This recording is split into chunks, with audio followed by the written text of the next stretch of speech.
নমস্কার বন্ধুরা, আবার চলে আসলাম একটি মিনি ব্লগ নিয়ে। আজ গিয়েছিলাম ছেলের স্কুলে। স্কুলের পাশেই কিছু ফুলের দোকান আছে, সব সময়ই থাকে।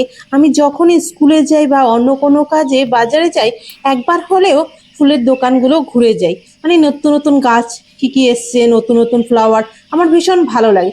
সেজন্য ঘুরে যাই। শুধু আমি নয়, আমার হাজবেন্ডও তাই। স্কুলে যেতে এসে একবার করে ঘুরে গিয়েছিলাম, তখন হঠাৎ করে এই জেট প্ল্যান্টগুলো আমার চোখে পড়ে। মানে আমার জেট প্ল্যান্ট গাছগুলো নর্মালি তো বাড়িতে আছে, এই গাছ দুটো দেখে আমার ভীষণ পছন্দ হয়েছে। এটি হচ্ছে একটি ভ্যারিগেট জেট প্ল্যান্ট। দেখতেই পাচ্ছিলে পাতাগুলো খুব সুন্দর, মাঝখানে সাদা সাদা আছে, আমার ভীষণ পছন্দ হয়েছিল।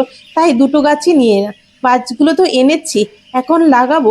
সেজন্য ঘরে ভার্মি কম্পোস্ট, মাটি আর বালি সমপরিমাণ মিক্স করে যায়। আমার কাছে পাতা পচা সার ছিল না, আর যেহেতু গাছগুলো পাতা পচা সার দিয়ে লাগানো ছিল, সেজন্য আমি যে মাটিটা আছে সেটা দিয়ে লাগাবো।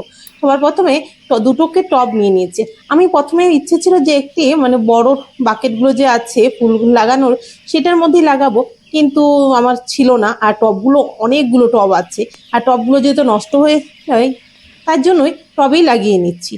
টবগুলোতে সবার প্রথমে আমি সিন্ডারটা দিয়ে নিয়েছিলাম।